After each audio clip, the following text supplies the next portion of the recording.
Hey, Canucks fans, hope you're well on this Saturday afternoon. We're a few hours removed now from two blockbuster trades that the Canucks pulled off last night, one with the New York Rangers, the other with the Pittsburgh Penguins. Had a few hours to reflect, to sleep. Actually, I slept like a baby last night. I hope you slept well as well. And I want to break down both of these trades, and then more importantly, what it means for the Canucks as a whole, as they certainly change their course of direction. It's going to impact them for not only this season, but of course, years to come in the two deals that they pulled off last night. And right now, right away, before I start talking, I'm giving you permission to go down in the comments. And right now, before you hear what I have to say, tell me how you're feeling about what the Canucks did last night. Are you excited? Are you nervous? Are you happy? Are you sad? Are you upset? Are you relieved? What kind of emotions are you feeling right now? Go ahead and type it down below. I'll give you permission. I will say this. I'm actually okay with what the Canucks did last night. Sure, they gave up the best player in both trades in JT Miller, but they did address their biggest deficiency in their lineup, and I'll get into all of it right now. 4 p.m., Canucks are 1 hour away from puck drop with the Dallas Stars, and we hear news that they've asked JT Miller to waive his no trade to go to New York Rangers, and he obviously wasn't going to play last night. So we found out the details. Going to New York was, of course, JT Miller, was defenseman Eric Brandstrom, and prospect defenseman Jackson Dorrington, a left shot D drafted in 2022. Coming back to the Canucks were center Philip Hedl, were defensive prospect Vincent Mancini, also a 2022 draft picked actually just ahead, 1 round ahead of Jackson Dorrington. It's kind of funny that way. And then a protected first round draft pick, meaning if it's in the first 13 picks in 2025, the Rangers get to keep it, and we get the 2026 pick of the Rangers no matter what. Or if it was not in the top 13, then we get the 2025 New York Rangers pick. I'm not going to spend too much time on it because the Canucks, as you guys know, ended up not keeping that pick for very long. So 3 for 3. Miller, Brandstrom, and Dorrington for Hedl, Mancini, and the first rounder. Now, if you go with the kind of simplistic way of whoever gave up the best player in the trade lost the trade, like it's too hard to say if we lost the trade. It hasn't been 24 hours yet, but we obviously give up the best player in the trade in JT Miller, 100-point player last year, playoff beast, emotional heartbeat, whatever you want to say. And all those things are true. And he was a great player for the Vancouver Canucks for 5 seasons. However, there were some detriment to what he brought to the team on the ice. When he wasn't engaged, he was a defensive liability. And in the locker room, sure, emotional heartbeat, but also known to be, a source of disruption. We'll just put it that way in the locker room. And of course, we heard a lot about this growing rift between JT Miller and Elias Pettersson. Came to a head over the past couple months, but apparently it's been going on for a few years. So in this case, I looked at it as addition by subtraction, and it's that term is used a lot, but really it means, we didn't get the best player back in the deal. We didn't get equal value, but the intangible, the hard to measure part of it is maybe the Canucks play as a tighter group. Maybe there's less tension in the locker room. Maybe other leaders are forced now to step up and become more vocal. All those things. I'm not just trying to convince myself in my head that it was a good trade, but I could see why the Canucks did it. They were never, the value they were going to get back was suppressed. We knew that because Jim Rutherford did that interview with Gary Mason earlier in the week, maybe setting up expectations or tempering expectations is probably a better way of putting it. But overall, I was fine with this move in isolation because I knew that Philip Hedl can be, with an expanded role, can be developed into a second line center, and if PD blossoms properly into a first line center, then we might be okay. As I learned more about Vincent Mancini, I'm excited. Big guy, right shot defenseman, could be a depth guy or a third pairing guy. I don't think he's gonna be a top 4, but a third pairing guy on our right side for years to come. I'll take that. And remember, he did 15 games with the Rangers at the start of the season and performed very well. But then as the rookie was sent down when Lindgren got back to health. And then a first round pick where we've talked about this ad nauseum. The Canucks could use that as an asset, much like they did when they turned it into Philip Hronek a few years ago from the Horvat trade. So I was okay with that trade. I really was. Addition by subtraction. Then I did a quick live stream, had 2,600 people on it, which is my biggest ever, 300 from U2, which wasn't my biggest ever, but then another 2,300 from X, but who knows how they count that. But in essence, Parker's Pucks joined me. I don't know why I mess up his name all the time. I get so excited to say it. Parker's Pucks joined me, and we had a kind of ad-lib Canucks After Dark on my channel. So went for an hour, then turned the stream off at 5 o'clock when there was time for the game. Then I went for dinner with my family, and at dinner, we're starting to get all these texts about all these tweets about another trade. And the second trade, another 3 for 3, the Canucks pulled off, well, it was more like a 2 for 4. The Canucks pulled off with the Pittsburgh Penguins. So going to Pittsburgh were Danton Heinen, Vincent Desharnais, 2 guys that we signed in the summer of 2024. Our 3rd round pick from last year's draft, Melvin Fernstrom, and the 1st round pick that we got from the Rangers just 4 or 5 hours prior. So 4 assets going to Pittsburgh. In return, we got defenseman Marcus Pettersson. Yes, the 3rd Pettersson, 3PD, the 3rd Pettersson in the Canucks organization. And we also got forward Drew O'Connor. Now, very quickly, going to Pittsburgh, I like this trade. I like this trade more than Miller trade because, and if you use that whole thing about who got the best player in this trade, it was us. Marcus Pettersson is the best player in this trade. Going to Pittsburgh, Danton Heinen underperformed, making over $2.25 million for this year and next year. Going to Pittsburgh, Vincent Desharnais couldn't even be a regular in our lineup, even with our bad defense. He was getting a healthy scratch.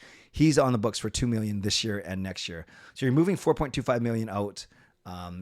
And I know that's basically what Pettersson makes. So we actually picked up salary on this trade, where we obviously gave away salary in the Miller trade. But with Heinen and Desharnais, there are guys, either Heinen in his case not producing, or Desharnais who wasn't even a regular contributor. Then Melvin Fernstrom, I don't want to just brush it off because he's a 3rd round pick. I don't know how he's going to turn out. I simply don't know. So I think it's too early to judge. And then that 1st round pick, I just talked about it 2 minutes ago. Weaponize that, use that, whatever word you want to use, flip that to make this deal happen. Marcus Pettersson is the key here, obviously. Bonafide top 4 defenseman, left shot guy, 6'5", 175. So tall and lanky, string beanish, but really good hockey IQ, has some offensive upside, and solid defender. And the key about Marcus Pettersson, a couple things to know. He is a UFA at the end of this year, so there is a fear that he walks away. But given his history with Jim Rutherford from the from the Penguins, Rutherford was the one who traded for him there. He brought Pettersson in. I think this is a really, really good deal for the Canucks because he solidifies their top 4. You can play him with Tyler Myers as a second pairing, or you can split Hughes and Hronek up and play Pettersson with Hronek. That is solid. And you can keep Hughes with Myers. And Myers is actually being pretty good. So again, Pettersson to the Canucks.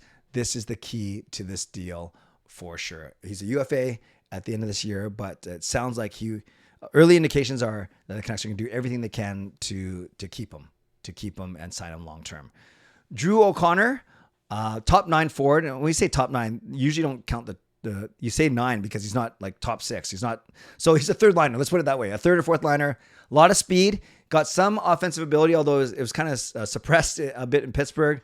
But this is a guy who's going to get in the forecheck with a lot of speed, create turnovers, maybe go to the net. So think of everything like we thought about, like Sam Lafferty that we wanted him to do and things like that. So, I think this could be a decent pickup. He's also a UFA. Don't know as much about Drew O'Connor, but I do know that put in the right situation, maybe he can flourish as well, and he can be a staple in our bottom 6 for sure. So you put both trades together, and I'm not going to count the 1st round pick because we got one and then we sent it out. So really, when you look at the 10 players that were involved in this, the Canucks acquired Hito, Pettersson, O'Connor, and Mancini. And they gave up Miller, Heinen, Desharnais, Fernstrom, and Dorrington, and Brandstrom. So 4 players in, 6 players out. If you want to look at it as short-term, who might make an impact this season, then the Canucks, probably 3 of them. Hito, Pettersson, and O'Connor. I expect them to be regulars in our lineup. Mancini is a prospect still. So 3 of the 4 probably make an impact this season. On the Rangers and Penguins side, of course, JT Miller, and then Heinen and Desharnais, maybe Heinen for sure, then maybe Desharnais, but Fernstrom not yet. Brandstrom, I doubt it, and Dorrington, I doubt it as well. So if you even look at 3 for 3, Hito, Pettersson, O'Connor for Miller, Heinen, and Desharnais, and if you take out Desharnais, it's really Hito, Pettersson, and O'Connor for Miller and Heinen. And when I put it that way, I don't mind it. I really don't mind it. And maybe that's an oversimplistic way to look at it because I'm basically ignoring the prospects. But you could argue if Mancini turns out to be better than Fernstrom, Brandstrom, or Dorrington, then we won the prospect side of it as well. So to me, it was addition by subtraction, JT Miller, to shore up, using that first round pick, to shore up the biggest liability on our team, and that was defense. That was team defense, because now your top 4 is indeed Hughes, Hronek, Pettersson, Myers, or Hughes, Myers, Pettersson, Hronek, however you want to say it. And then now you have Carson Soucy drops down to a third pairing. And then on the right side, you could use Forbert there, Juleson, DPD, whoever you want. So that's what the Canucks look like on D. No change in the goaltenders. And up front, when everyone's healthy, remember there's Sherwood that's not healthy right now. You could go Pettersson, DeBrusk, Besser as your top line. Then if you want Hito on your second line, put him between Garland and Joshua. And then your third line could be something like Suter, Höglander, Sherwood. And then the fourth line now of Bluger with someone like, who am I missing? With Bluger, with a PDG. No, PDG put on waivers. Whoever I'm missing goes on the fourth line. How's that? Could be anyone. Sasson, Carlson, any of those type of players.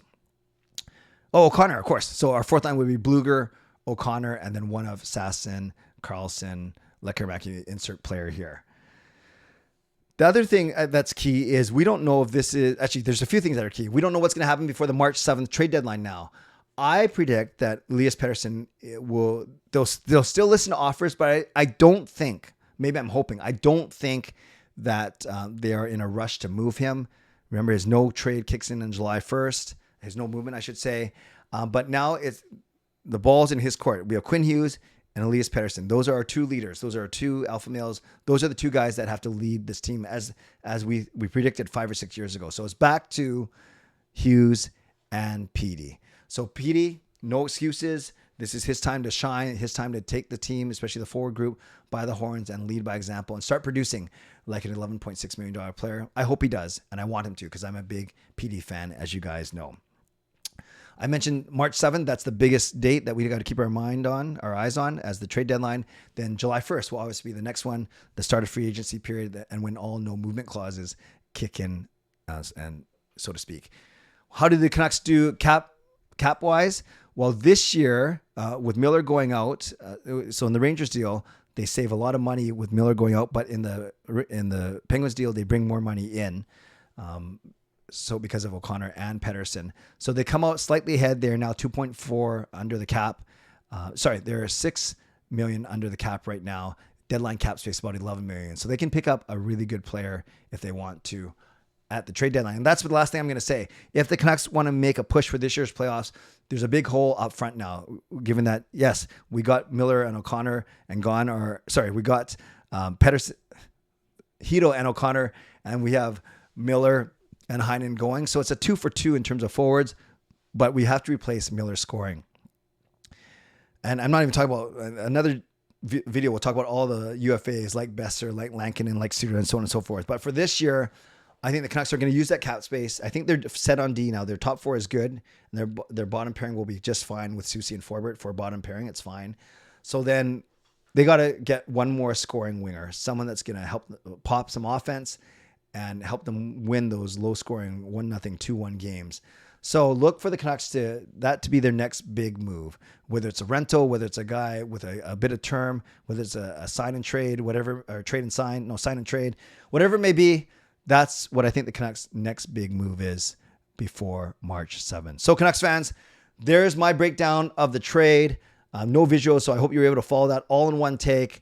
I do think addition by subtraction, they get a bit weaker a bit weaker up front, but I think the net gain on the blue line actually overshadows the slight decrease up front because there's still potential in Hedel and a solid producer or solid performer at least in O'Connor. So let me know, Canucks fans, and what you think. What you think? Do you agree with me that that's okay that the sun came up this morning, although it's a bit snowy in the Lower Mainland, and that we're going to be just fine? Or do you think this is going to be something that's going to hurt the team and handcuff the team going forward? And have you lost confidence in Jim Rutherford and Patrick Ovino, or you gained confidence in the two of them? Lastly, I keep saying last thing, I know some Rangers fans aren't happy to see Mancini go or Hedel, so that's a good thing. You always want to hear about these kind of things. And I think there was a lot of love in Pittsburgh for Marcus Pettersson, who's an analytics darling, I should say. And with Pittsburgh, this is about a future, right? This is about a first-round draft pick. This is about Melvin Fernstrom. And then Heinen, Desharnais, they're just okay, right? They're bottom lineup players, but it's not a lot of money. It's a bit of money, but it's not a lot of money. And then they'll be off their books after next season. As for the Canucks, I look at that, if O'Connor's going to do the same thing as Heinen for $1 million less, then that's another small savings that the Canucks made on this deal with the Pittsburgh Penguins. Okay, I'm starting to stutter. That means that this video should end, and I've said all I need to say. Now I want to hear what you guys have to say. Put in the comments below. I'd love to read, react, and reply as always. Shout out to my sponsors, Advanced Experts Real Estate and Coach Patrick Liu, Weight Loss Coach. Thank you, legendary Lucas Gates, legendary Andrew Chang, Hall of Fame franchise members. Thanks for your support. And thanks to all of you for watching, liking, and subscribing. On your way out, like the video, subscribe. You can leave a donation. That helps me a lot.